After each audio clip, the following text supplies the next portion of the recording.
हम करते गलती ये होती है कि हम छोटे छोटे बच्चों को, क्योंकि बच्चे क्यूट लगते हैं, हम उन्हें जूते बना देते हैं। हमारी आर्च पाँव की डिपेंड करती है कि हमारा पोस्चर कैसा होगा। छोटा बच्चा जूते पहनता है, टाइट सॉक्स पहनता है, उसके पाँव की आर्च ही डेवलप नहीं हो पाती।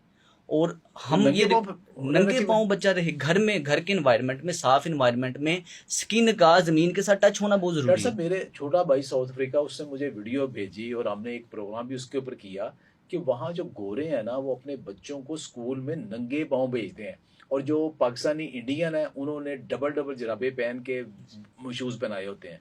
अच्छा, वो इसलिए करते हैं? जी सर, हमारा बॉडी के अंदर बेसिकली फ्री रेडिकल्स बनते रहते हैं, इलेक्ट्रोनेगेटिव चार्ज रहता है, ज़मीन में इलेक्ट्रो पॉजिटिव चार्ज है।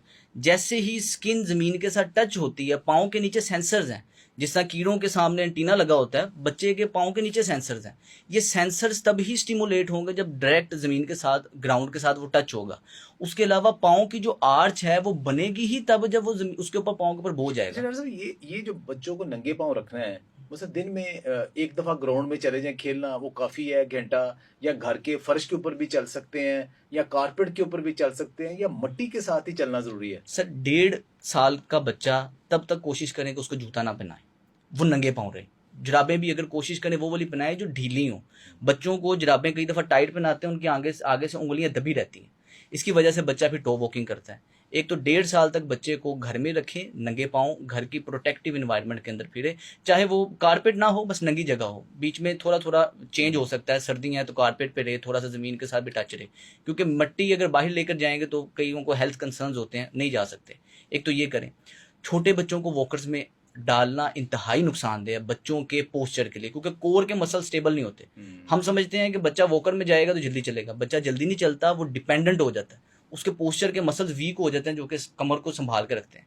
कोशिश करें कि बच्चे को आपने जब उसकी हल्का सा क्रोलिंग वगैरह बच्चा अच्छी तरह कर रहा है, तो उसको आप, आजकल उस तरह की वॉकर्स आई हैं, आप हैंडल पकड़ते हैं बच्चे, जिस तरह पुराने ज़मानों में छकड़े से होते थे यस, कि उसको पकड़ते थे और वो बस आगे से खुद ब खुद फिसलता रहता था। बिल्कुल ऐसे। इस तरह की चीज़ों पे बच्चों को रखें। बेड के आसपास रह के बच्चा चल रहा है, वो ज़्यादा बेहतर है, बजाय कि वॉकर पे बच्चा एक पाँव मारता है वो आगे जाता है। पेरेंट्स खुश हो रहे होते हैं कि देखें जी कितना अच्छा कर रहा है, कितना दूर तक जा रहा है, लेकिन ये बच्चे के लिए, पोस्चर के लिए नुकसानदेह। अब इससे मसला क्या आ रहा है, बच्चा टिपी टो चलता है, इनके पंजों पे चलता है, एड़ी नहीं ज़मीन पे लगाता, उसके काफ के मसल टाइट हो जाते हैं। इसके बाद इस पोजीशन पे बच्चा जिसके काफ के मसल टाइट है, वो बाथरूम में नीचे बैठ ही नहीं सकता। जिस तरह हम फ्लश पे, पार्ट पे नीचे बैठाते हैं बच्चों को, वो नहीं बैठ सकता, जिसकी वजह से एक तो बच्चा कमोड का डिपेंडेंट हो जाता है, दूसरे नंबर पे हमारे घुटने पूरी तरह फोल्ड ना होने की वजह से उनको खुराक भी नहीं मिल पाती। घुटने के अंदर स्नोवियल फ्लूइड है, वो पूरा मूव होगा तब उसे खुराक मिलेगी। मेरे उस्ताद फरमाते हैं, health has nothing to do with the presence और absence of symptom, health is all about functionality.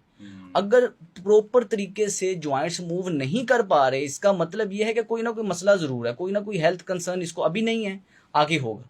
इसलिए कोशिश करें कि बच्चे को जितना नेचुरल इन्वायरमेंट में रखेंगे उतना